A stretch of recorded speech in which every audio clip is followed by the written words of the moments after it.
वास्तविक रूप से सभी भक्तों का, श्रोताओं का धन्यवाद देता हूँ, क्योंकि अगर श्रोता नहीं हो, भक्त संगत नहीं हो, तो अपने परम भाग्य को जानते हुए भी हम अपने परम भाग्य का निर्माण नहीं कर सकते। सबको पता है श्रीमद् भागवतम की महिमा, लेकिन संगत नहीं होती है तो व्यक्ति नहीं कर पाता है। केवल भागवत की तो बात कहना क्या, आप सामान्य कार्य भी अगर संगत ना हो तो रोज नहीं कर सकते। इसीलिए लोग योगा क्लब बना लेते हैं, यार भक्ति योगा क्लब, कि शाम को आप देखिए ना कितना वैक्यूम सा लगता है ना, अगर क्लास नहीं हो पाए, हम लोग डिस्कशन नहीं कर पाए तो। And that vacuum can not be filled by anything else. उस खालीपन को कोई और वस्तु, उस रिक्त स्थान को कोई और वस्तु नहीं भर सकती है। भरने का प्रयास करेंगे तो केवल असफलता प्राप्त होगी, अशांति प्राप्त होगी, निराशा प्राप्त होगी। साया प्रातः गृहण भक्त्या दुख ग्राम विमुच्यते। तो हम लोग अब परीक्षित महाराज के प्रश्नों को आगे सुनते हैं।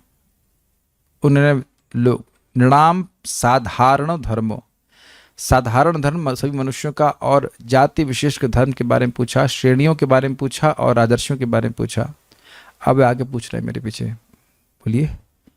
श्रीमद् भागवतम दूसरा स्कंद 8वां अध्याय 19वां श्लोक। तत्वानां परिसंख्यानं लक्षणं हेतु लक्षणं, तत्त्वानां परिसंख्यानं लक्षणं हेतु लक्षणं, पुरुषाराधन विधिर्योगस्याध्यात्मिकस्य च, पुरुषाराधन विधिर्योगस्याध्यात्मिकस्य, पुरुषाराधन विधिर्योगस्याध्यात्मिकस्य च, पुरुषाराधन विधिर्योगस्याध्यात्मिकस्य च, पुरुषाराधन विधिर्योगस्याध्यात्मिकस्य च, पुरुषाराधन विधिर्योगस्याध्यात्मिकस्य च, पुरुषाराधन विधिर्योगस्याध्यात्मिकस्य च, पुरुषाराधन विधिर्योगस्याध्यात्मिकस्य च। मुझे सुनाई पड़ रहा है कि सभी को सुनाई पड़ रहा है? आधन राधन के बाद रा तो नहीं बोले? पुरुषाराधन विधिर हाँ, ठीक। योगस्याध्यात्मिकस्य च। ठीक ही बोले, मैं गलत सुना। तत्वानां परिसंख्यानं लक्षणं हेतु लक्षणं, तत्त्वानां परिसंख्यानं लक्षणं हेतु लक्षणं, पुरुषाराधन विधिर्योगस्याध्यात्मिकस्य च, पुरुषाराधन विधिर्योगस्याध्यात्मिकस्य च, तत्वानां परिसंख्यानं लक्षणं हेतु लक्षणं, तत्त्वानां परिसंख्यानं लक्षणं हेतु लक्षणं, पुरुषाराधन विधिर्योगस्याध्यात्मिकस्य च, पुरुषाराधन विधिर्योगस्याध्यात्मिकस्य च। आसान श्लोक है, समझ में आ जाएगा।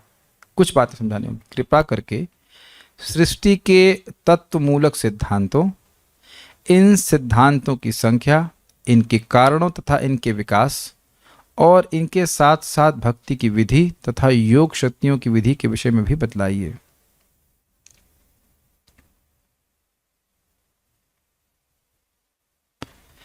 तत्वानाम, सृष्टि को निर्मित करने वाले तत्वों की, और परिसंख्यानाम, उनकी संख्या, अर्थात कितने तत्वों से सृष्टि होती है ये बताइए, और वह तत्व कौन कौन से हैं ये बताइए। 24 तत्व कहे जाते हैं, तो उसमें क्या क्या तत्व है? पृथ्वी, जल, वायु, अग्नि, आकाश, मन, बुद्धि, अहंकार, तन्मात्राएं, रूप, रसगंध आदि, और अहंकार भी हो गया। तो ये इस प्रकार से क्या क्या तत्व हैं जिनके द्वारा जगत की सृष्टि होती है, ये बताइए। लक्षणम, इनके स्वरूप लक्षण बताइए। स्वरूप लक्षण मतलब इनकी आकृति और प्रकृति बताइए। और हेतु लक्षण मतलब कारणों के लक्षण, ये कैसे एक दूसरे को जलित करते हैं, इनके तटस्थ लक्षण बताएं। जैसे जल किससे आता है? अग्नि से आता है। अग्नि प्लस रस, अग्नि जब रस से मिलती है तब जल का निर्माण होता है। और अग्नि का कार्य यानी तटस्थ लक्षण क्या है कि वह जल को जन्म देती है या सृष्टि करती जल की। ये सब बातें बताई गई थी कि नहीं बताई गई थी? तामसिक अहंकार से आकाश, आकाश प्लस स्पर्श वायु को जन्म देता है, वायु प्लस रूप अग्नि को देता है, अग्नि प्लस रस जल को देता है, और जल प्लस गंध पृथ्वी को देता है। पृथ्वी का गुण भी है और गुण भी गंध है, और उसको बनाने वाला तत्व भी गंध है।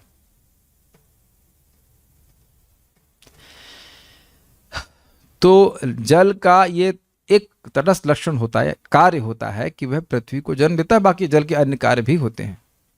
जल का कार्य होता है भिगोना, जल का कार्य होता है प्यास बुझाना, अग्नि का शमन करना, ऐसे करके बहुत सारे कार्य होते हैं। तो उन तत्वों का निरूपण करें, उनका आकृति और प्रकृति क्या है यह बताएं, और जल के कार्य, जल का मतलब उपलक्षण से मतलब उन तत्वों के कार्य क्या है, तामसिक अहंकार क्या करता है, उसका स्वरूप क्या है और वह क्या कार्य करता है। तो लक्षण मतलब स्वरूप लक्षण, और हेतु लक्षण मतलब तटस्थ लक्षण, कैसे वो कार्य कर रहे हैं। अगर वह कुछ कार्य कर रहे हैं तो वह उसके कारण भी तो बनेंगे। तो इन सब में कार्य कारण का संबंध रहता है। आप तो कह रहे थे आसान क्लास है। वेल, दूसरे स्कंद में क्या बताया जा रहा है? अब तक पूरा एक चैप्टर ही था ना सृष्टि तत्व के बारे में। आप ये समझने का प्रयास करें कि किसी भी कोर्स में पहले जो पढ़ा दिया जाता है वो जानबूझ के पढ़ाया जाता है ताकि आगे उसका रेफर कर देता कि वो आपने पढ़ लिया है। यह सब आप लोग सुविधा तब देखेंगे जैसे मान लीजिए कभी प्रथम स्कंद की रेफर हो जाता है, और अगर आपने उसको पढ़ा हुआ है तो तुरंत आपको वो बातें याद आ जाती हैं। अब उस चीज़ की सहायता मैं कैसे कर पाऊंगा बताइए। सृष्टि तत्व के बारे में बिल्कुल कई दिन तक क्लास चली थी, तो उसमें से बातें आई थी, तो वहीं से समझ लीजिए। हेतु लक्षण मतलब उन तत्वों के कार्य क्या है, तटस्थ लक्षण। पुरुष आराधन विधि, भगवान की भक्ति के विधि विधान के बारे में बताइए। पुरुष का मतलब पुरुषावतार, भगवान विष्णु के अवतारों के बारे में बताइए, उनकी आराधना की विधि क्या होती है वह बताइए। आध्यात्मिकस्य योगस्य, ये दो शब्द नहीं है। आध्यात्मिक योग बताइए, मतलब वह आध्यात्मिक योग, अष्टांग योग जिसके द्वारा भक्ति प्राप्त होने लगती है, भक्ति तक पहुंचाने वाली। भक्ति प्राप्त हो जाती है ऐसे नहीं कह सकते, लेकिन भक्ति के तक पहुंचाने वाली, भक्ति तक पहुंचाने वाली आध्यात्मिक अष्टांग योग पद्धति को तत्पतः उदाहरण महर्षि कृपया तत्व में बताएं। थोड़ा सा जल है यहाँ पे, क्या ग्लास नहीं है? अच्छा ठीक है।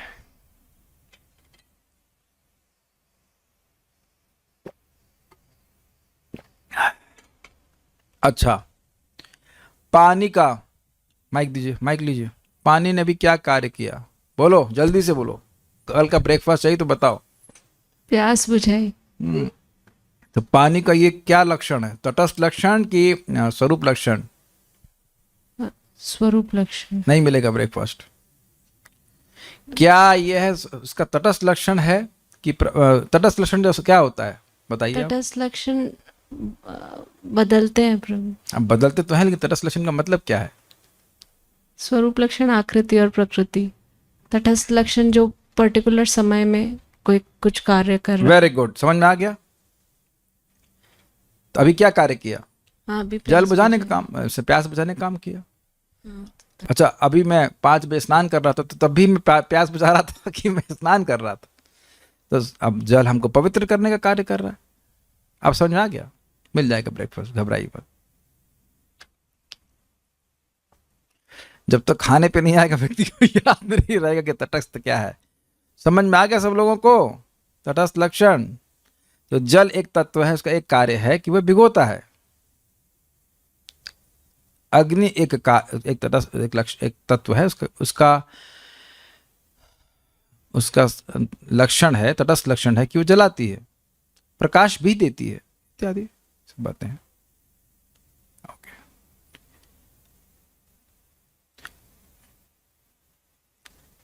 श्रीधरी, प्रकृति आदि तत्वों की संख्या, उनके लक्षण अर्थात स्वरूप लक्षण तथा हेतु लक्षण अर्थात तटस्थ लक्षण बताइए। पुरुषाराधन विधि एकदम स्पष्ट है। पुरुष के आराधन की विधि अर्थात परमात्मा के आराधन के प्रकार बताइए, कैसे भगवान की अर्चना होती है, आराधना होती है। तथा योगस्य आध्यात्मिकस्य अर्थात अष्टांग योग की विधि के विषय में राजा ने श्लोक में पूछा है। सारा दर्शनी तत्वानाम अर्थात प्रकृति आदि तत्वों को, प्रकृति का मतलब है प्रधान, तो प्रधान आदि मतलब प्रधान, महत्वत्व, सूत्र तत्व और ये बहुत सारी जो तत्व हैं उन सब के बारे में बताइए। और उनके लक्षण अर्थात स्वरूपों को वर्णन गणना करें, स्वरूप लक्षण बताएं। और वह किस प्रकार हेतु लक्षण अर्थात विभिन्न कार्यों को जन्म देते हैं, क्या मतलब विभिन्न कार्यों के हेतु वह किस प्रकार से बनते उन लक्षणों को बताएं। जैसे प्यास बुझाने का हेतु जल कैसे बना यह बताएं। एक हो गया ना, प्यास बुझाने का हेतु तो लक्षण जल ही होगा और तो नहीं हो सकता कुछ, ये बात है। यहाँ पुरुष अर्थात पुरुषावतार और उनकी लीलाएं, योग अर्थात योग मिश्र भक्ति। इसका क्या मतलब है, भक्ति मुख्य है लेकिन उसमें अष्टांग योग का सम्मिश्रण भी है, उसके बारे में बताइए। बहुत ईजी है, शायद कोई टीका नहीं है। नेक्स्ट बड़ा इंटरेस्टिंग है, योगेश्वरेश्वर गतिर्लिंग भंगस्तु योगिनाम। योगेश्वरेश्वर्य गतिर्लिंग भंगस्तु योगिनाम। वेदोपवेद धर्माणाम इतिहास पुराणयोः। वेदोपवेद धर्माणाम इतिहास पुराणयोः। योगेश्वरेश्वर्य गतिर्लिंग भंगस्तु योगिनाम। योगेश्वरेश्वर्य गतिर्लिंग भंगस्तु योगिनाम। वेदोपवेद धर्माणाम इतिहास पुराणयोः। वेदोपवेद धर्माणाम इतिहास पुराणयोः। योगेश्वरेश्वर्य गतिर्लिंग भंगस्तु योगिनाम। योगेश्वरेश्वर्य गतिर्लिंग भंगस्तु योगिनाम। वेदोपवेद धर्माणाम इतिहास पुराणयोः। वेदोपवेद धर्माणाम इतिहास पुराणयोः। आज ये ब्रेकफास्ट की बात आ गई तो हमको याद आ कि हम लोग आईटी में थे तो सर को एकदम से पता नहीं क्या हो गया, सर बोले श्लोक याद करो, आत्मरामश्च मुनियो निर्ग्रंथ पिरुक्रमे कुर्वंत हेतु किम भक्तिम इत्थम भूत गुणो हरि। 15 मिनट दे रहा हूँ या आधा घंटा दे रहा हूँ, नहीं तो ब्रेकफास्ट नहीं मिलेगा। अरे बाप रे, सब लोग क्या याद करना शुरू किए, आज तक याद ही हो गया। वो बहुत महत्वपूर्ण श्लोक है भागवतम का, 61 अर्थ महाप्रभु दिए थे उस पर, तो वो उस दिन ही मिल गया था, कोई दिक्कत नहीं। लेकिन जब तक खाने पे नहीं आएगा व्यक्ति को, खैर ऐसा तो हम खाली विनोद के लिए बोल रहे थे, लेकिन उस दिन की बात याद है कि श्लोक याद करवा दिया था। ओके,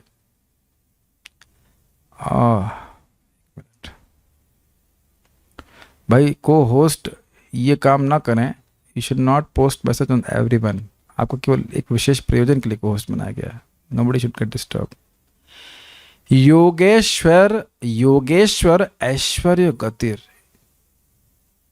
योगेश्वरों के ऐश्वर्य, जो लोग योग के ईश्वर हैं उनके ऐश्वर्यों का वर्णन कीजिए। इसको आप 11वें स्कंद में सुनेंगे कि भगवान विष्णु के एक विशिष्ट स्वरूप पे ध्यान करने से क्या ऐश्वर्य प्राप्त होता है, और गति मतलब वो कहां तक पहुंचते हैं।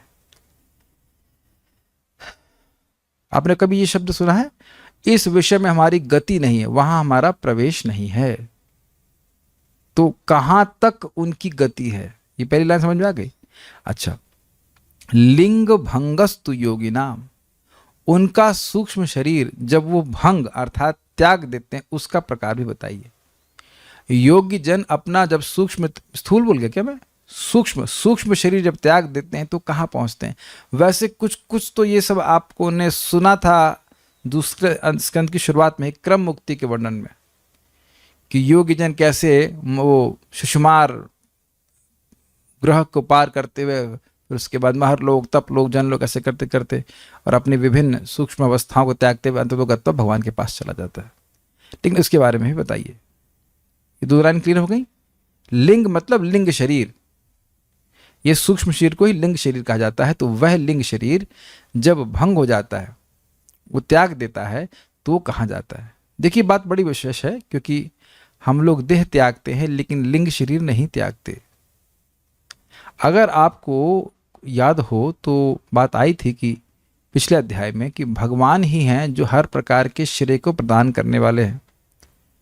इस जगत में कोई दान तपस्या कर रहा है तो अगले जन्म में उसको भगवान ही देने वाले हैं। तो वहां पे प्रश्न उठाया गया था कि भाई जब देह समाप्त हो जाता है तो सब कुछ समाप्त हो जाता है, तो फिर श्रेय की प्राप्ति किसको होती। तो वहां बताया गया कि नहीं, जैसे ये देह समाप्त होने पे भी देह में रहने वाला आकाश यथावत रहता है, वह नाश नहीं होता, उसी प्रकार से अज ये जो आत्मा है जो इस देह के संग जन्म नहीं जन्मता है, वह भी इस देह के बाद भी, वह देह के बाद भी स्थित रहता है और उसका वो सूक्ष्म शरीर में रहता है। उसको अपने पहले किए गए पुण्य और पाप के अनुसार अगला देह प्राप्त होता है और उसमें पुण्य फल जो भी कुछ है प्राप्त होता है।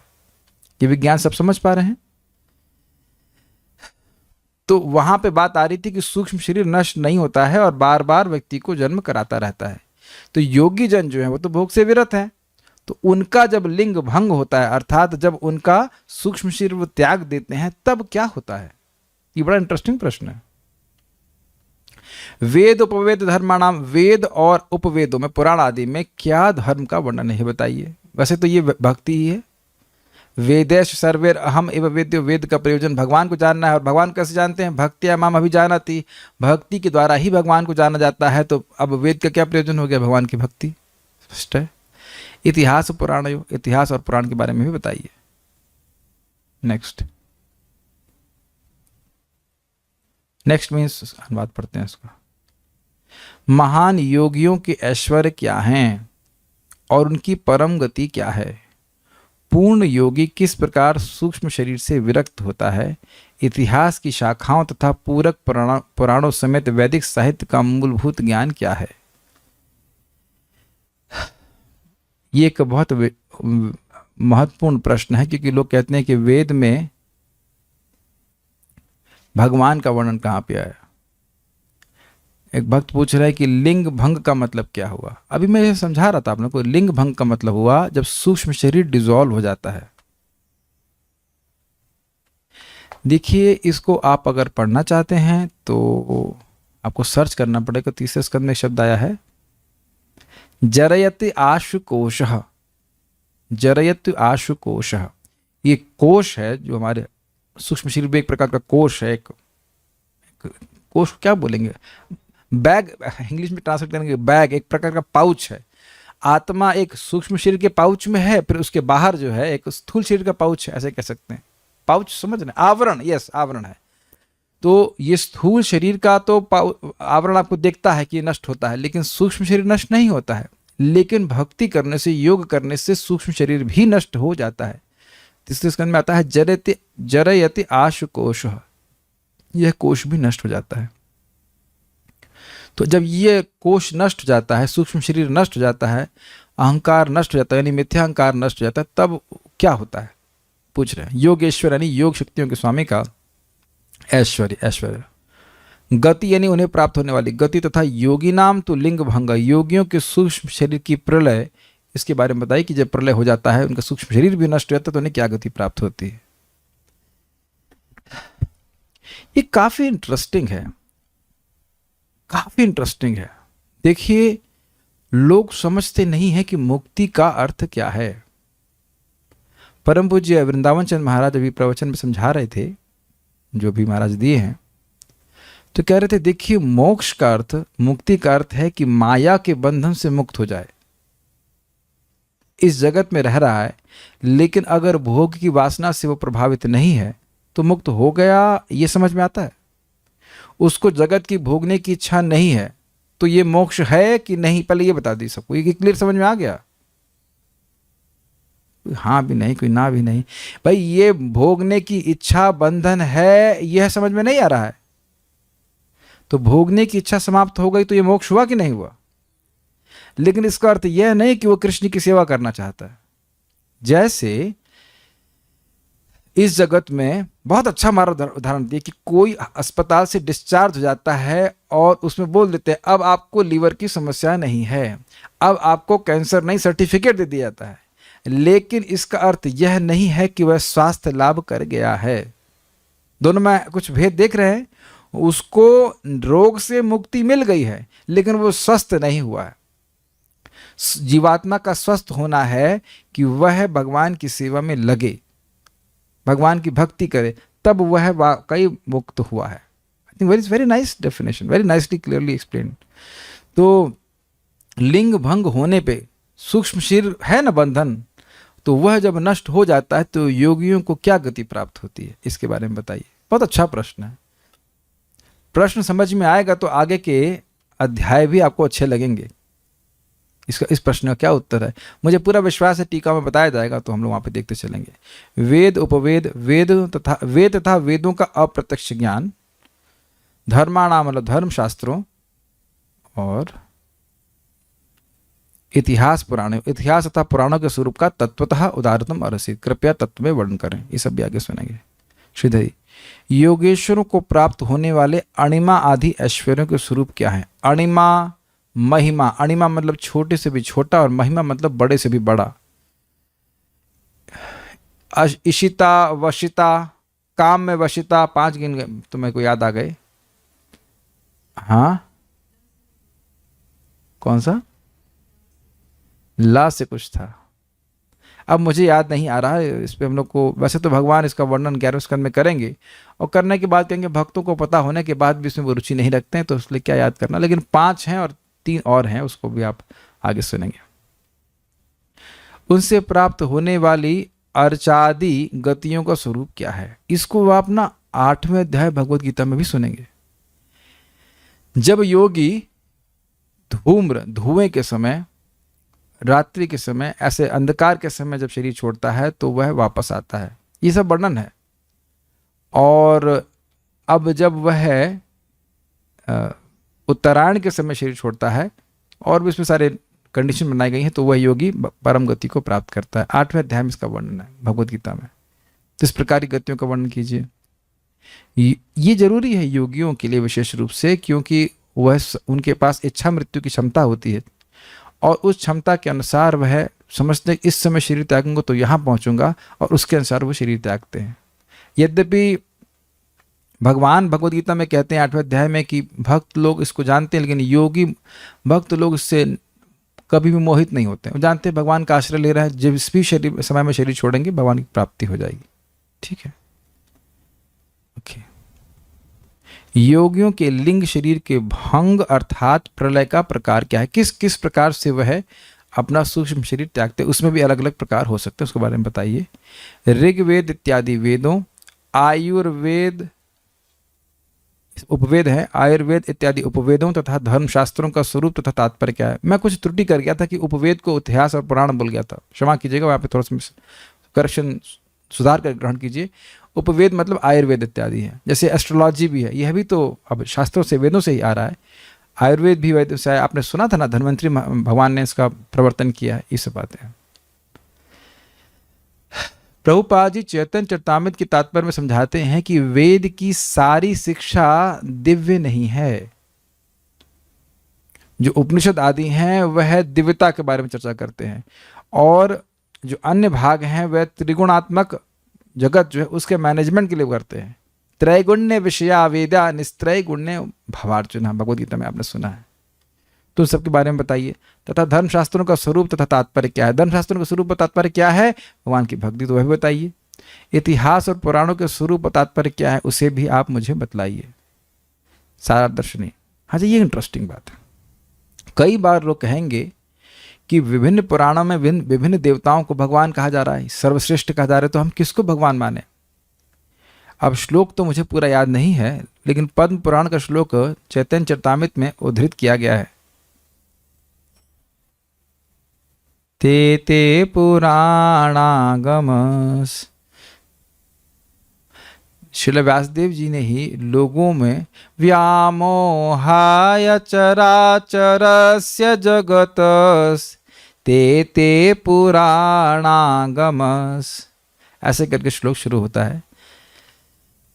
विभिन्न पुराणों में विभिन्न देवताओं को सर्वश्रेष्ठ कहा गया है, लोगों में व्यामोह उत्पन्न करने के लिए, मोह उत्पन्न करने के लिए, कि भाई ये देवता सर्वश्रेष्ठ है, क्योंकि वो व्यक्ति जिस गुण से उसका चित्त प्रभावित है उसके अनुसार एक देवता विशिष्ट को ही पसंद करेगा। समझ रहे हैं बात? और उस देवता की उपासना के लिए उसे प्रेरित करने के लिए उस प्रकार के पुराण में वैसा वर्णन हो रहा है। लेकिन अगर वो श्लोक बोल रहा है कि निष्पक्ष रूप से कोई व्यक्ति निर्णय करेगा तो भगवान विष्णु ही भगवान है।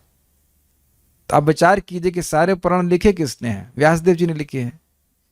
तो उनको पता नहीं कि भगवान कौन है, लेकिन क्योंकि अन्य लोग निम्न गुणों से प्रभावित होने के कारण सातों गुण की पूजा करने के लिए वह समर्थ नहीं, इसलिए उनको बताया गया कि हाँ तुम इधर पूजा करो, धीरे धीरे करके वो शुद्ध हो गए। बहुत अच्छा श्लोक है, मिला आपको? दिखाइए, या इस पे जूम पे भेज रहे हो? दीजिए, बड़ा तेज आपने ढूंढ लिया, वेरी गुड। हाँ,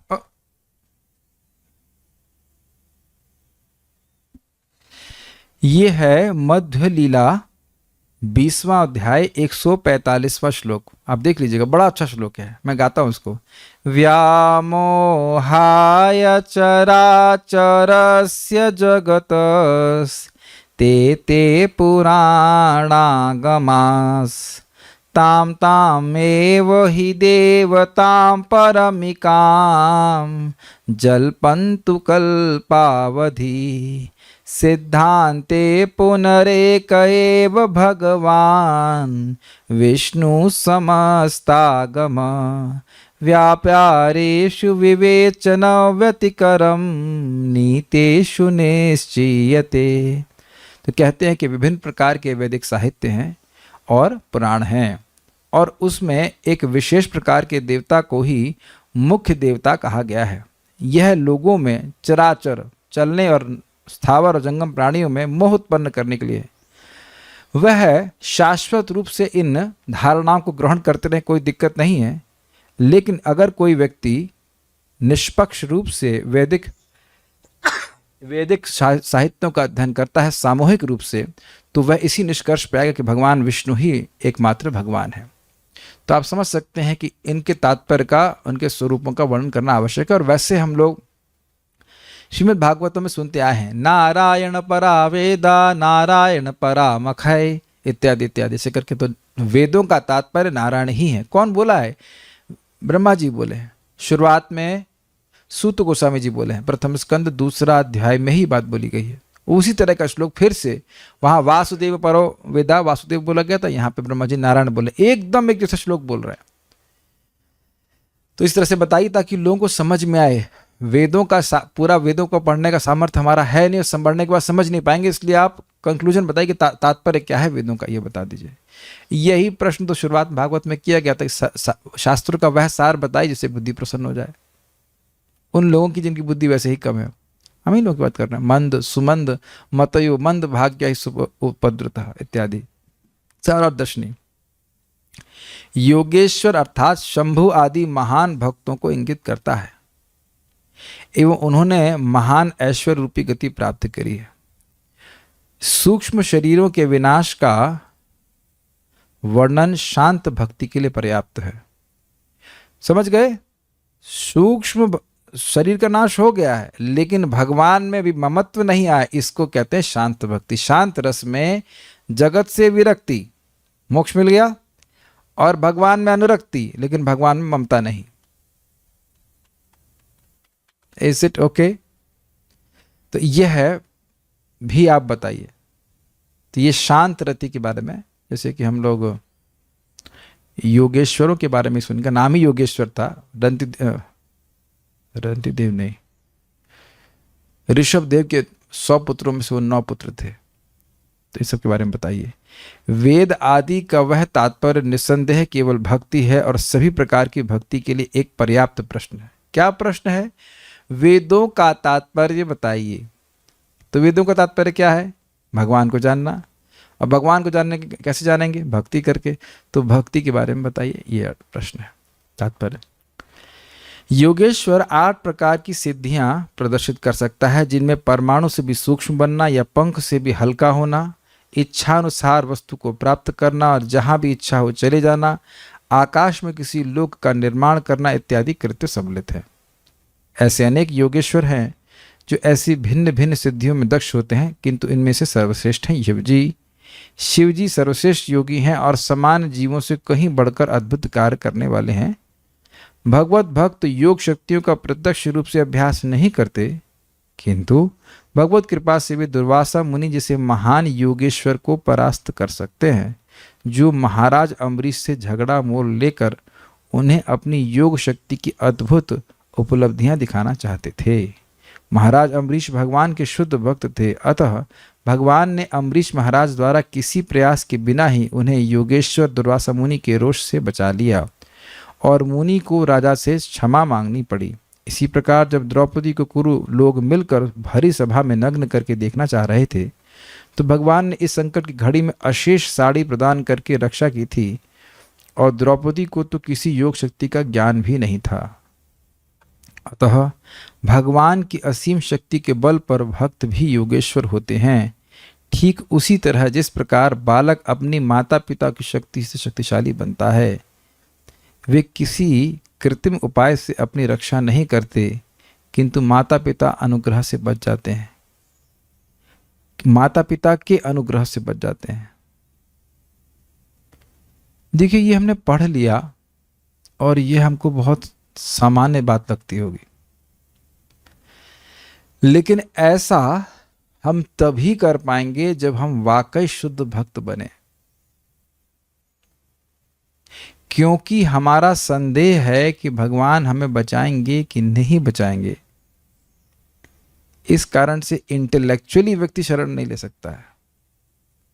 जैसे इस जगत पे जब हम छोटे थे तो सहज अपनी माँ के ऊपर विश्वास था।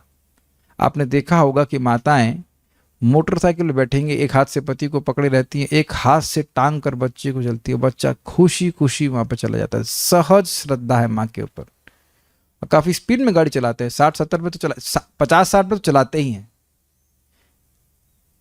सहज विश्वास। देखिए, मैं ये बोल रहा हूं और मैं इस स्तर पर बिल्कुल नहीं हूं, बिल्कुल नहीं हूं। हमारे जीवन में कठिनाई आती है तो तुरंत हम उसका प्रतिकार करने के लिए अपनी क्षमता के अनुसार आगे बढ़ने का प्रयास करते, नहीं करते। भगवान को छोड़कर किसी और को पुकारते हैं। क्लास देना तो बहुत आसान हो जाता है, लेकिन जब कठिनाई आती तब हम किसकी ओर देखते हैं, यह देखना होगा। It is not easy. कुछ भी कठिनाई आती तुरंत हमारा बुद्धि प्रोसेसिंग करना शुरू कर देती कि इसका प्रतिकार मैं कैसे कर सकता हूं। जब अम्बरीश महाराज के सामने कृत्य उत्पन्न करी, उनके सामने क्या पूरा राज्य नहीं था? उनकी पत्नी क्या नॉन डिवोटी थी, या उनके बच्चे उनकी बात नहीं सुनते, या कोई कठिनाई नहीं थी, लेकिन पूरे राज्य को वो स्वप्नवत मानते थे। तो इनका ज्ञान पूरी तरह से नष्ट था। जो भी हो भगवान, जो कुछ भी हो रहा है भगवान की इच्छा से हो रहा है। हम लोग एटलीस्ट मैं अपनी बात कर रहा हूं, मैं इस स्तर पे नहीं हूं। हम सुनते हैं, हम लोग भक्तों की सराहना करते हैं, आशा करते हैं कि हम लोग कभी इस स्तर पे आ पाएंगे। ये आसान बात नहीं है। आसान लगता जरूर है, लेकिन आसान है नहीं। प्रहलाद महाराज आप सुने होंगे कि वो जहर दिया गया, जहर पिए और वो अमृत बन गया, चरणामृत बन गया। अब हम लोग तो थोड़ा सा खाने का इन्फेक्शन, कुछ गलत उसमें खाना का होगा तो इन्फेक्शन नहीं हो जाता है।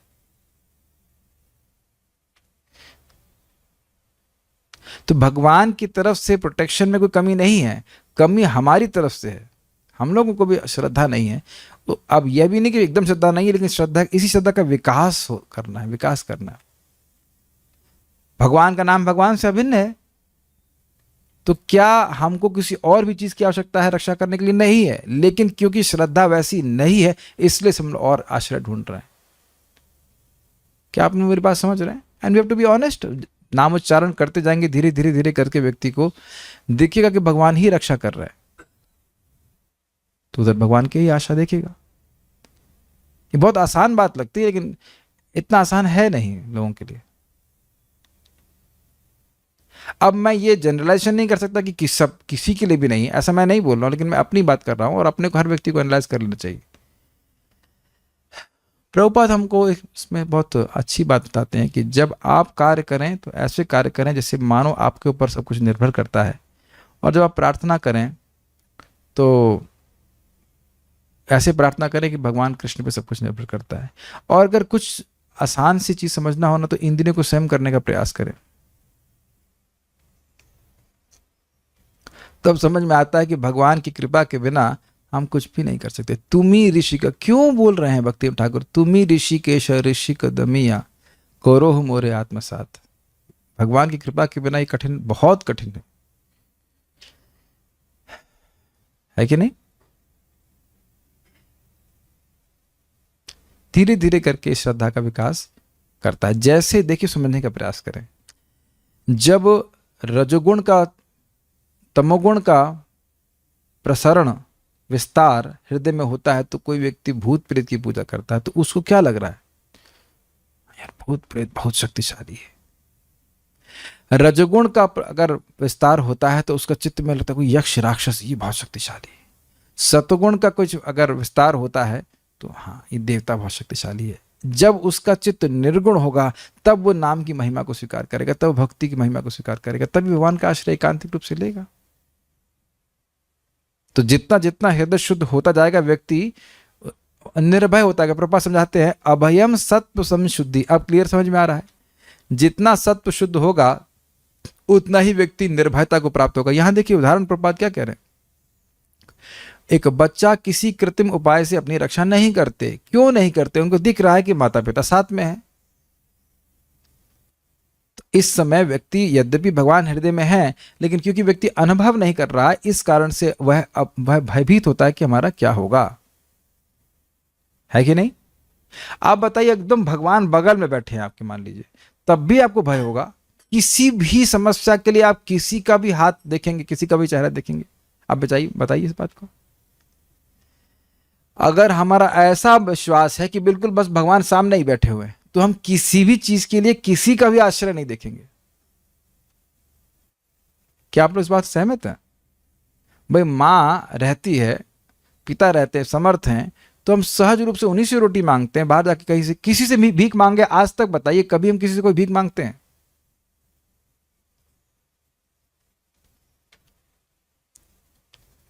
लेकिन व्यक्ति देखिए ना, हर व्यक्ति जिनके पास पैसा रहा उनको तो और चिंता लगी रहती है। हमको बोल रहे प्रभु जी जितना है वो और नहीं चाहिए, लेकिन जितना है वो बना रहे। क्या यह संभव हो सकता है कि कोई भौतिक वस्तु के पास बनी रहे हमेशा? क्या ऐसा आज तक कभी किसी के संग हुआ है? बड़े बड़े राजाओं के संग नहीं हुआ है, हम उनके संग कैसे हो जाएगा? ये मत सोचिएगा कि इसका जिन लोग के पास पैसा है उनको कोई दिक्कत नहीं होती। जिसकी 75 लाख रुपए सैलरी, उसे तो कोई दिक्कत नहीं होनी चाहिए ना। हम व्यक्ति से मिले थे, उन्हें कितनी सैलरी? 75 लाख रुपए। ओह, लगा 75, हमने कहा 75,000, कहते नहीं 75 लाख रुपए। ओह बाप रे, फिर भी टेंशन के सामने वाले को अधिक सैलरी क्यों मिल रही है? कम है ना 75 लाख, और उस पर भी पत्नी भी काम कर रही है। कितनी कमजोरी है ना बेचारे, सब्जी भी नहीं खा पाते होंगे। 75 लाख प्रभु जी की सैलरी है, और फिर माता जी भी काम कर रही है साथ में, 6 से 9 जो भी करती होंगी, 50 लाख उनकी सैलरी है। वो गरीब है बेचारे, क्या करें? है ना? कितने आश्चर्य की बात। क्या करें, बहुत गरीबी है। और इधर से आप देखिए, सोचिएगा, आप कहेंगे अरे भाई पति इतना कमा रहा है तो पत्नी को काम करने की जरूरत ही क्या है? अरे 10 लाख भी कमा रहा था तो भी नहीं करते। क्यों माता जी? इतना नहीं, क्या जरूरत है 10 क्या? अरे 10 क्या 5 लाख भी कमा रहे, 3 लाख भी कमा रहे तो भी नहीं करते कि नहीं? देख रहे कितनी दयनीय अवस्था में फंसा हुआ व्यक्ति, क्योंकि भगवान को नहीं देख पा रहा है। अरे ये छोड़ दीजिए, अब जब हिरण्यकश्यप भगवान को नहीं देख रहा तब भी भयभीत था। बहुत बड़ी शिक्षा लीजिएगा, जो भगवान का मुख नहीं देखेगा, कितना भी भौतिक व्यवस्था कर ले, वह भय में ही रहेगा, भयभीत ही रहेगा। बिकॉज जानता है कि किसी भी समय कुछ भी हो सकता है। जगत का स्वरूप ही यही है।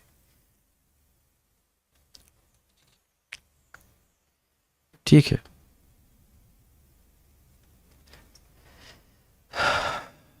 आप जानते हैं कि जगत में किसी बड़े समर्थ व्यक्ति के बच्चे को छू नहीं सकता है कोई, क्योंकि जानते हैं कि ये बच्चा भले समर्थ नहीं, इनके पिता बहुत समर्थ है। इस दृष्टि से कह रहे हैं, इसमें हमें घबराने की जरूरत नहीं। जैसे जैसे चित्त शुद्ध होगा हमारा, जितनी मात्रा में शुद्ध होगा उतना समझ में आएगा, और उसमें उतना ही दिखेगा कि कैसे भगवान हमारी रक्षा कर रहे हैं। दिखेगा कि सहायता कोई कर रहा है, लेकिन वो सहायता सीधे भगवान उनको प्रेरित कर रहे हैं हमें सहायता करने के लिए, एकदम दिखाई पड़ेगा। ठीक है। वैसे काफी विचारणीय बात है कि अम्बरीश महाराज अपनी तरफ से तो कोई योग शक्ति का बल नहीं लगाए, और द्रौपदी के पास तो कोई योग शक्ति थी ही नहीं, लेकिन भगवान रक्षा करी। महाराज परीक्षित ने ब्राह्मण श्रेष्ठ सुखदेव गोस्वामी से ऐसे महान योगियों के परम गंतव्य के विषय में, अथवा वे जिस प्रकार अपने प्रयासों से या भगवत कृपा से ऐसी अद्वितीय शक्तियां प्राप्त करते हैं, उसके विषय में भी प्रश्न किए। ये समझ में आया कैसे भगवान की आराधना करके व्यक्ति इसको प्राप्त करता है? यह भी आप बताइए। ये आप 11वें स्कंद में सुनेंगे। उन्होंने सूक्ष्म तथा स्थूल भौतिक शरीर से उनकी विरक्ति के विषय में भी प्रश्न किए, कैसे इनको त्याग करके किस गति को प्राप्त करता है। उन्होंने वैदिक ज्ञान के सार के विषय में भी जिज्ञासा प्रकट की, जैसा कि भगवत गीता 15:15 में कहा गया है, समस्त वेदों का सार पूर्ण पुरुषोत्तम भगवान को जानना और इस प्रकार भगवान का दिव्य रूप प्रियदास बनना है। इसको उस पर मैं एक बात बोल करके रुकूंगा। वेदों का सार क्या है? भगवान को जानना, और भगवान को जानने का मतलब है भगवान से अपने संबंध को जानना। और जब व्यक्ति निरपराधिक रूप से नाम उच्चारण करता है तो ये सारी बातें उसके हृदय में प्रकाशित हो जाती हैं कि वह है कौन। इसलिए हम लोग कल सुबह माला नहीं करेंगे। व्हाट? क्या नई शिक्षा दे रहे हैं कि जब मैं बोलूंगा माला कर ली, माला कर ली, माला फेर ली, तो वहां यह बोध नहीं होता है कि हम अपने स्वरूप को प्राप्त करने के लिए कुछ प्रयास कर रहे हैं। मेरी बात आप समझ पा रहे हैं? हरे हरे राम हरे हरे राम हरे राम हरे हरे राम। एक विनोद वाला उदाहरण दूंगा कि देखिए, पुरुषों के 6 पैक होता, हर पुरुष का 6 पैक ऐब होता है, लेकिन प्राय पुरुषों का फैमिली पैक होता है कि नहीं? लेकिन 6 पैक अंदर है, अगर वो तप करेगा तो सारे अनर्थ छट जाते हैं और वह 6 पैक प्रकट हो जाता है। गलत तो नहीं कह रहे ना कुछ? तो हम लोगों का स्वरूप है, स्वरूप मिलेगा नहीं, स्वरूप है भगवान के संबंध में, लेकिन तप करने से, माने भक्ति करने से वह स्वरूप प्राप्त होगा। स्वरूप प्रकाशक मंत्र है। That's what we are going to chant for tomorrow morning. तो ये जो बातें हैं हम यहाँ सुन रहे हैं, वह हमारे हृदय में प्रकाशित भी हो जाएंगे भगवान के नाम के द्वारा। This should be our faith. ये हमारी श्रद्धा होनी चाहिए कि जो मैं सुन रहा हूं उसकी प्राप्ति मुझे नाम से होगी। स निश्चय न योक्तव्यो योगो निर्विण्ण चेतसा अनिर्विण्ण चेतसा। धैर्यपूर्वक व्यक्ति भक्ति करता रहे, उसको निश्चित रूप से जो बातें अपने भागवत में सुनी है उसका प्रकाशन उसके हृदय में क्रमशः होगा। ये विश्वास होना चाहिए। Let's stop here and I will see if there some questions. Problem ये है कि हम लोग भूल जाते हैं। तो अगर हम भूल जाते हैं तो भुलक्कड़ व्यक्ति को क्या करता है? भुलक्कड़ व्यक्ति लिख के रख लेता है, भुलक्कड़ व्यक्ति बार बार याद करता है। तो इसी तरह से रोज क्लास में आना चाहिए ताकि याद रखें। ठीक है, स्टॉप। श्रीमद् भागवतम की जय, श्रील प्रभुपाद की जय, निताई गौर प्रेमानंदे। ओके।